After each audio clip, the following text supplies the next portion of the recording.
Welcome to the first episode of The Next Gen VC, a podcast from Gen Zs to Gen Zs. We aim to be the transparent window in the mysterious world of VCs and startups through authentic conversations with the very individuals that make them. From first-time founders and VC analysts to managing partners and the mysterious LPs behind them, we hope to provide diverse perspectives with a Gen Z twist.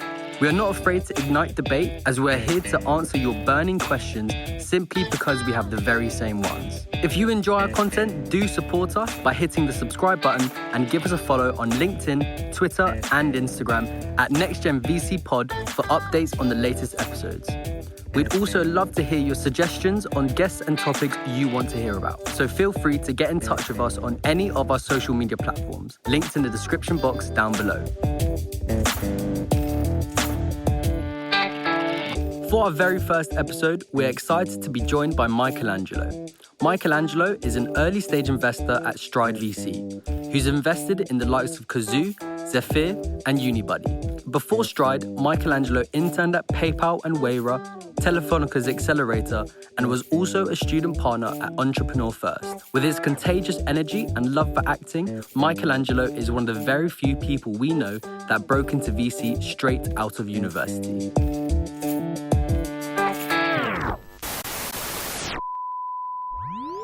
Michelangelo, we are so thrilled to have you on our podcast. We'd love to start by hearing a bit more about your background story.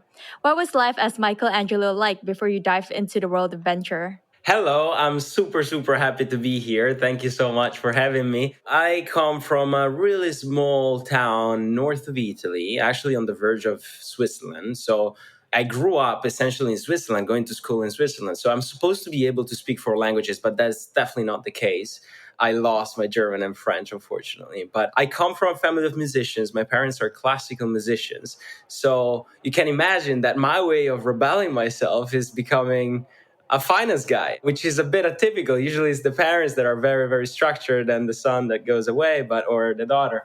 Yeah, this case was different. So my parents are musicians. I grew up in the arts. I did a lot of acting. And I actually thought, at some point, I actually want to become an actor. That was my plan. It was what I wanted to do. And I was super passionate about it. And I came to London also because of it. And then I realized that not only was I only getting Italian roles, which was extremely infuriating, but also that there was so much more. And I started exploring. I did my undergrad course and I fell in love with the world of startups. I did as many internships in incubators, accelerators. I tried a few startups. Most of them didn't really go as planned. With one of them, we actually took off a little bit. I mean, took off is a big word, but we started getting a few interested potential customer and a little bit of initial revenue, but I fell out of love with it because in order to get that revenue, we had to pivot so many times. So I fell out of love with the product and I decided to leave.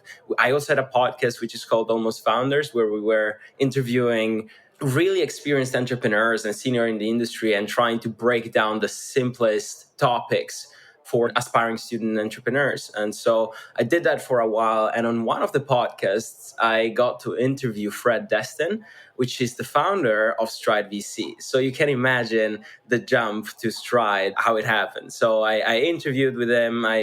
We talked about traction, and it was an amazing interview. I was super fascinated by how this man portrayed himself, and the whole industry was captured straight away. I kept the relationship going, and then he brought up that he was looking for someone to join the firm. Now it's been around 6 months. I've been at Stride and thoroughly enjoying it. That's really amazing, Michelangelo. And maybe before we go into a bit more about Stride, I think it's really interesting you mentioned you have an artistic background. Do you think that has shaped how you interact with founders or think about venture capital in general? Yeah, I think so, for sure. I mean, it shaped so a lot of venture capital is just bringing your own personality and try to come up with an understanding of how the world is shaping up. So in the decision-making process, when we decide whether to invest in a startup or not, there's a lot of our own personal biases that come into play, not just negatively, but also positively. So a lot of our personal previous experiences, frameworks, mental models, and so on. So I definitely think my artistic background, which by the way, we call it background, but it's more of an imprinting, I would say, because, I did music for quite a while, but I wasn't a musician. So I never became one. I did acting for quite a while, but I never became a proper actor. So I can't properly say it's an artistic background, but I definitely had an artistic imprinting. And so I think that definitely shaped the way I see things nowadays. And I like to think that it probably allowed me a bit more flexibility, a bit more sort of trying not to be so corporate, so structured, so within the rules. And I think I'm very lucky that Stride is also a firm that really allows that and is actually very much pro that. So being just yourself and not following the stigma or all the bullshit, excuse my French, that goes into venture capital and startups, and just try to be yourself, right? That's super cool. And Stride is known, as you say, for kind of being really pro founders, really wanting to support founders in developing their startups and growing. They don't like to see themselves as, your typical venture capital fund. Why did you join Stride of all places, and what attracts you to the fund? Okay, that's an awesome question. I mean, every single fund says we're super founder friendly. We like to help out founders and so on. So it's a bit hard to make the differentiation just by the landing page on your website or something else. But there is a big difference between Stride and other funds when it comes to the approach in the industry. And there is a few other funds that have a similar approach, but we like to think ourselves as a bit as artisans. So we're not a factory. We don't invest in hundreds of companies per year, or we don't really have a very, very targeted and focused strategy in which we invest in a very, very small number of companies each year, roughly 10 to 15. But those that we invest in, we really like to stay close to. So we come in as leading rounds. We take usually around 10% indicatively, but it very much depends on the cases. And we try to stay diligent on those standards because we want to work so closely with the founders on the things we can actually have an impact on. So because of this artisans approach, I can actually say that it's not just a brand line, it's something we generally do.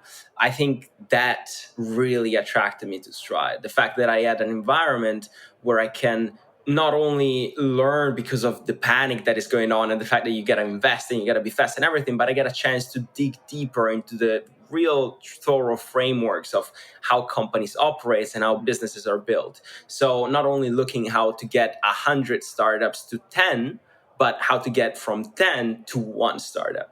An additional reason why I decided to join Stride is also the fact that obviously in the fund there are Fred and Cleo, just extremely experienced industry leaders. Cleo was one of the first few people at Uber China, and she grew it up from zero to the $35 billion merger with Didi.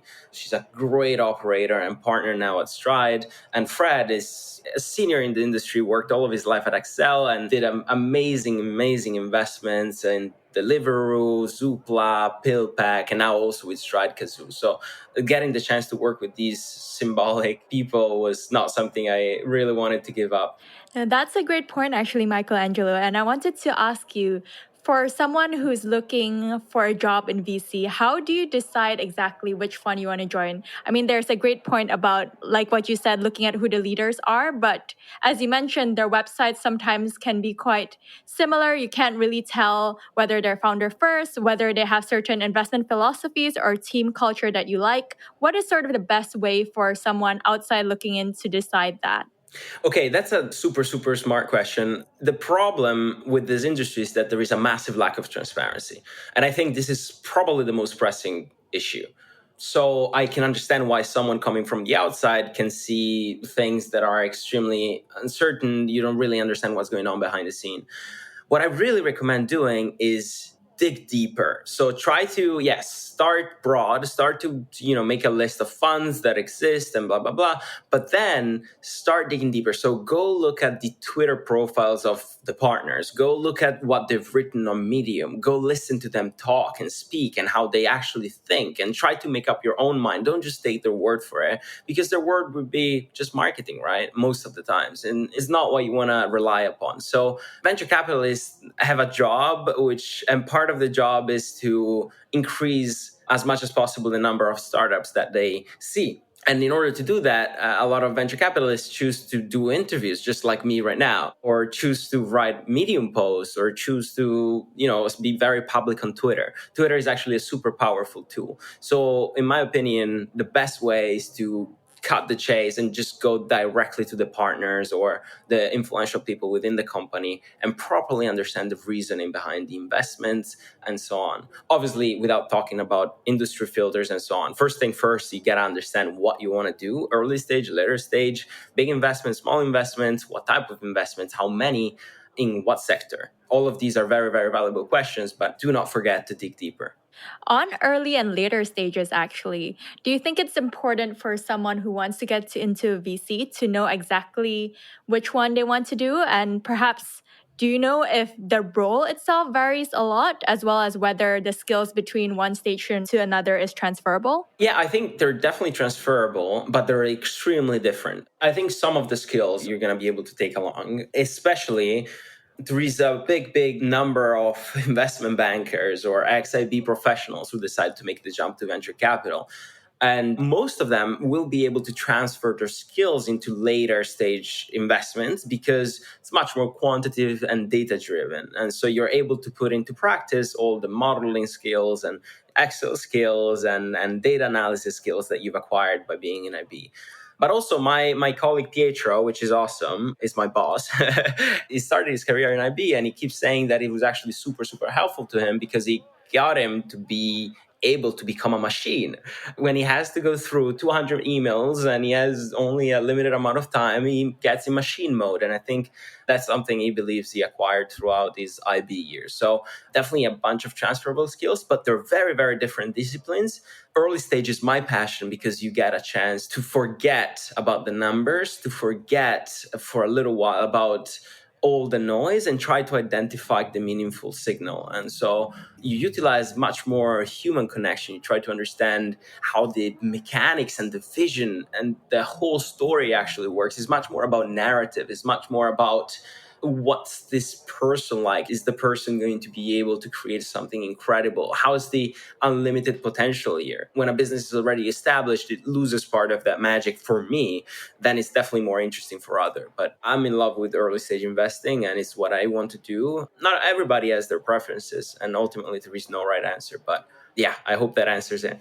And you mentioned transparency earlier on. The industry is quite closed off, and there's this perception that most people in VC are, as you mentioned, kind of ex-bankers, consultants, worked in a corporate for a couple of years and made the transition. But, you went in straight after university. Do you think kind of an econ or finance background is necessary to kind of break into venture?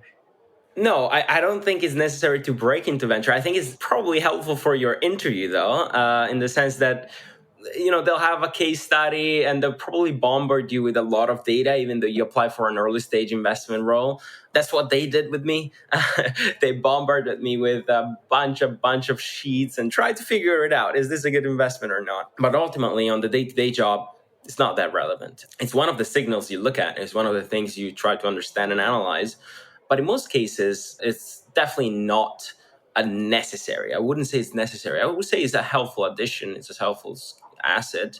If you want to go through the traditional hiring process, it's even more helpful because you're going to be able to talk and back your sentences with some real data. And sometimes that's helpful. But in the everyday, it's just different. It's not how we operate. Luckily for me, I would add. For those who maybe don't necessarily come from that background, but especially at the early stages, want to kind of work with startups, is there any ways or advice you have for them on developing more technical skills to kind of get them past the interview stage? For the students that don't have that experience and need to acquire to get past the interview stage, I don't know, it feels like it's so much work to do just to get through an interview. I would actually recommend to utilize that time, unless if you're very, very interested in developing the technical skills, definitely go for it. It's going to be helpful. But if your goal is to get a job as soon as possible, I would probably suggest you to focus your skills into networking and doubling down on relationships and probably doing your research on what investing needs and what it looks like and sort of listening to even more podcasts and trying to build an awareness of the startup field rather than developing those technical and hard skills. Because ultimately, a passion and obsession for startups and being able to elaborate your thoughts around why a sector is booming and why a startup is doing so well and why this other one might not be so strong is the most important thing. So your ability to really elaborate and add something to the decision-making engine, which is a venture capital firm. That's super interesting. And I actually have perhaps a little bit more of a controversial question. A lot of the people that we spoke to mentioned that you need operator experience to get into VC or to move up in VC. So, my question for you is, as an analyst, do you think you can go up the ladder? Or Ouch. do you have to switch Ouch. funds? Well, I'm extremely biased over here, so I don't think I'm the right person to ask this question. But I think there is a strong correlation between ex-operators and good investors. For sure. You've seen how a firm works from the inside out. You've run it. You've done it. You've seen what it actually takes. You've been through it. I think that definitely adds as an investor so much a useful signal. However, I don't think it's a must. And that's not just what I think. It's because there is proof of amazing investors who have outperformed other operator investors over and over again for multiple years. So there is no way I could argue differently. I think it's definitely an incredible value add, but it's not a must. There are dozens of examples of amazing investors who didn't have operational experience. So to answer your question about the analyst, look, I think it's obviously nice to get operational experience, and some people should be operators, and you should go for it. Why not? It's one of the things that does help. But not everybody. It's not for everybody to be an operator. They're very, very different. It's not like if you're a good investor, you're a good operator. That doesn't translate so well, probably. You can be good operationally and not be a good operator. That's a tweet from partner here at Stride, Fred Destin. So you can understand how it should work, but then if you actually have to do it, you could be crap at it. So I'm always thinking, how can I contribute as much as possible? And I don't think for me, maybe, I don't know, but it's not such an easy question to answer whether being an operator is the clear thing for me to do so. Well, if I spent the opportunity cost of becoming an operator is not getting more investment experience, which is tough. It's very helpful for me. The learning curve has been super steep. And you've mentioned kind of a learning curve. Jumping into VC must have been a challenge. You probably don't have kind of the infrastructure that a graduate program would provide you in terms of learning.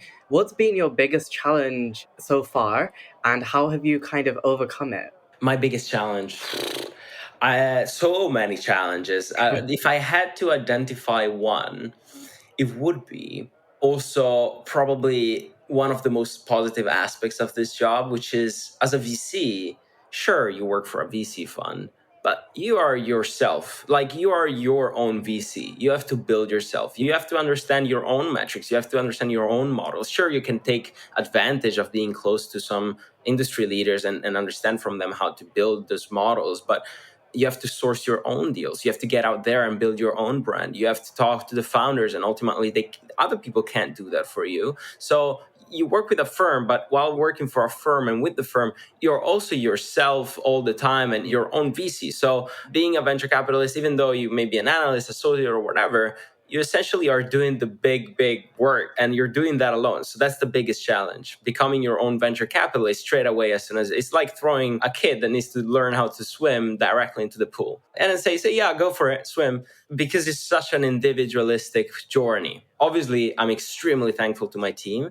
It's amazing when we come back together and there is the clash of perspectives, but the job itself is very individualistic. And I guess you only learn that over time and how to kind of be your own person in a professional sense over time. But you mentioned kind of network and brand a lot.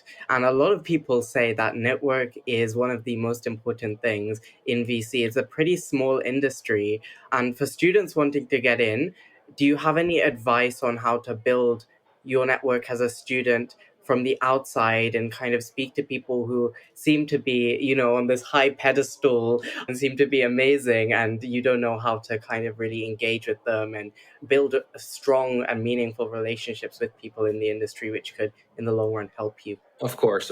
Well, first thing first, I think network is helpful, but not necessarily for everybody. There are some VCs who have very different skills, and their way of adding value is being technical experts, being extremely good at understanding a specific field, and they know it inside out. They know how it's evolving and the technical things.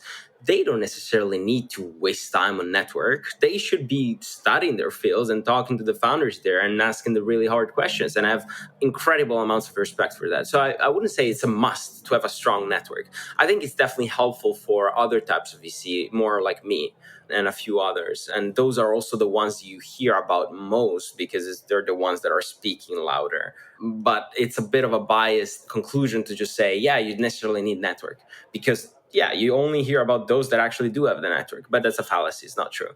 However, to answer your question, how do you build that network as a student? First of all, I think gotta take into account that there is a big component of patience in the sense that all your friends are gonna circumnavigate you. How do you say it in English? Circumvent. No, just get friends and go around with people that have the same passions as you, that also want to get into startups, and all of you are going to grow together and build together. And at some point, some of them will be strong and they will do really good things. And so there is an aspect of it which is very natural. So I would almost recommend do not rush it because it's going to come quite naturally.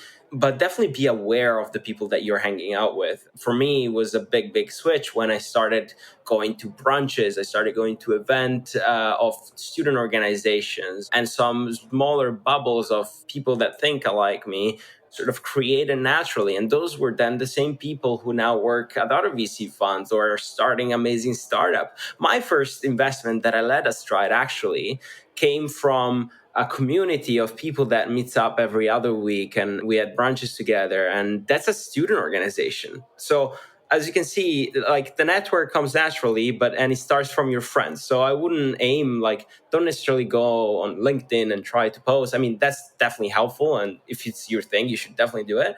But I think a simplest way to start is probably through your friends group. That's some great advice. And keeping on the student thread, a lot of people have lots of different conflicting pieces of advice on what you should do if you want to break into venture. Like some people say you should kind of develop a mock portfolio and really nail down on a couple of certain industries and really gain deep knowledge and understanding of them. What's your thoughts on kind of that? I totally agree. I think there is no right answer. You should understand yourself. You should look at yourself in the mirror and ask yourself, where do I see myself adding most value to a firm that needs to take decisions on where to allocate their funds and their resources in a limited number of companies? So you try to come up with a scenario in your head of where you envision yourself in adding the most value. And that should give you a starting point to answer that question. But I don't think it's my place to tell anybody what they should be thinking of doing or adding value. Ultimately, it's a very, very young industry. It's not being around so long, and it's changing so quickly. So much stuff is changing and shifting over time. And now we have tokenized assets, we have celebrity funds, we have single GP funds, we have all sorts of things revolutionizing the industry. So it's changing super quickly, and I wouldn't be too stuck on the current models, but understand yourself and understand the kind of value you could potentially add and double down on that value. So yeah, I hope that answers it. Yeah, definitely. And I really like your point on value add. What do you think is your unique selling point or key value add? And how did you discover that actually? That's a good question, putting me on the spot. But I think I'm an extremely passionate person in the sense that I am able to fall in love with ideas very, very easily. And I get captured by them, and I will champion them, and I will dig deep, and I will try to understand how the mechanics work. And I will talk to everybody about it. And then I will be extremely excited about it. And I won't forget about it for days. And I will talk to everybody else about it and bring my informed opinion to then properly facilitate.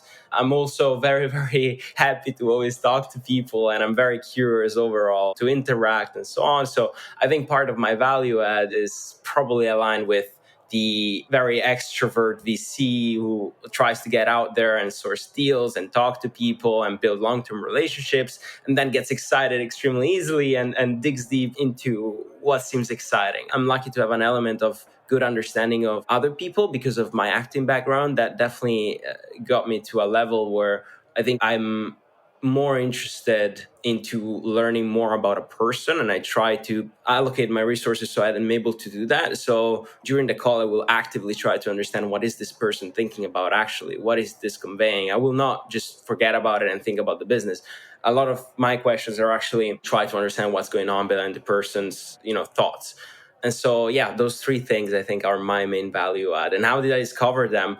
Well, as I was saying, you're thrown into the job and you got to figure it out very quickly. I kind of fell into venture capital. I wasn't planning on it. It's not like I decided I want to be a VC. I did the podcast and the guy offered me a job. So I definitely was not planning on it. I didn't even know it was an option, right? Like, you're a student founder and you don't think venture capital. I actually thought venture capital was evil. I was like, you shouldn't take money from venture capitalists. You should bootstrap the business. And now I realize it's much more complex than that, right? There are different reasons why you could or should not take money from a venture capitalist. But at the time, I was so clueless. If you are listening to this right now, you want to get into venture capital, that would be the starting point. But for me, it was very, very different. Yeah, I think that's super cool, Michelangelo. And I do think that enthusiasm and empathy is some of the skills that is quite underrated, but is super important. And actually, one question that I had was, you mentioned that perhaps VC isn't for everyone. What sort of people do you think is VC not for? Because I think everyone wants to get into VC, but at the same time, people know very little about it. So it'd be helpful to know what your thoughts are on this. Well, when I was building Waves, my co-founder is called Courage. Yeah, I don't think he would like being a VC at all, in the sense that what he likes to do is just build. He wants to forget about the noise and just build something meaningful. And it's his craft, and he will sit down with his laptop and work hours after hour after hour after hour on a product feature. And that's his love. That's what he loves doing. And ultimately, it's really not what I love doing. I got distracted so easily. I like the ideas, as I was saying. I like, oh, what if we did this? And what if we did that? Oh, I was the distraction over there. And he was the builder. So ultimately, I don't think being in VC is for everybody, because some people just have other ways of contributing to this world. And I don't think anybody should give up the way that they're going to contribute most effectively just because maybe being a VC sounds good or sounds cool or pays well. I think that would be ridiculous. For sure. And in fact, a lot of people that I spoke to mentioned that you should never go into VC wanting to earn lots and lots of money, because that's just simply not true, at least at the analyst or associate level. Yeah, it's not.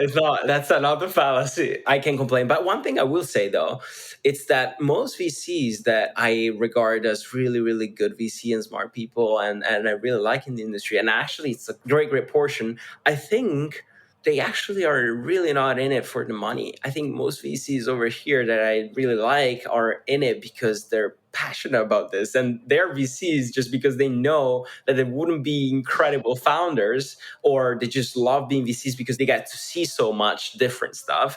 Like, it's their excuse to get in the room with a founder. So they're VCs because they want to have an impact and they love seeing all sorts of things. They're super passionate about it and they want to help out founders. I don't think that's mean. I don't think that should be seen negatively.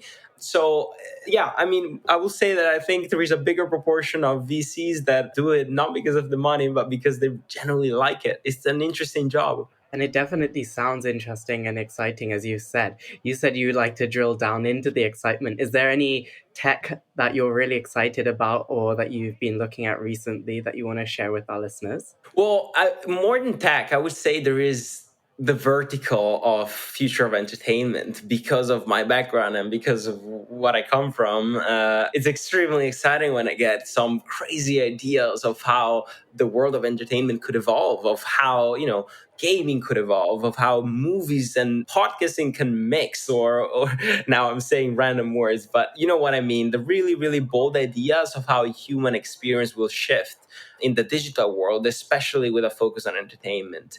And I think right now in this historical moment in time, there is an aligning with blockchain, and that gets me very, very excited. But ultimately, I've tried to dig down, but it's so much is happening in the blockchain space that it's really, really hard to make sense of. Even though I've really tried, and I've been trying, I'm still trying. I can't really say I've nailed it yet. But aren't we all novices in the blockchain space? There's like something that changes every single day, which takes everything up.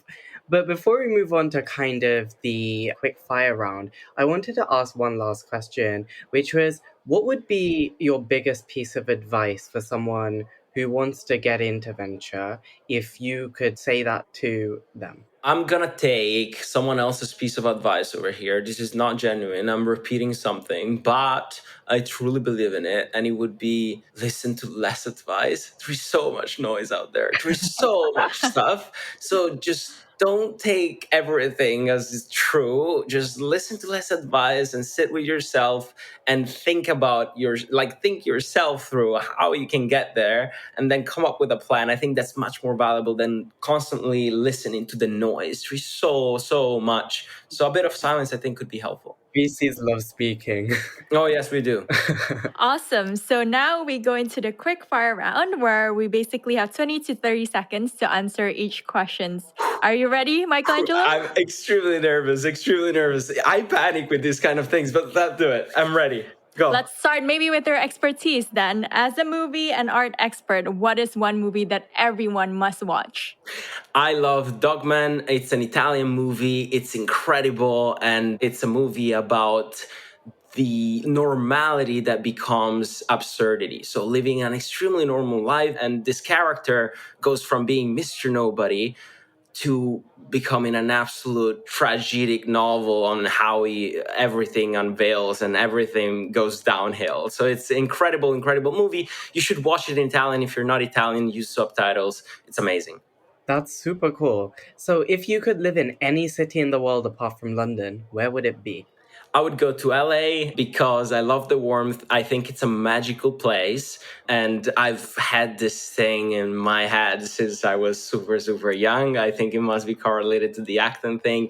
Plus, I really want to do some production work in the future and get back at acting at some point as well. So I think LA would be the move. Well, I guess that links to the next question. If you didn't go into venture or startups, what job would you be in? Would that be production?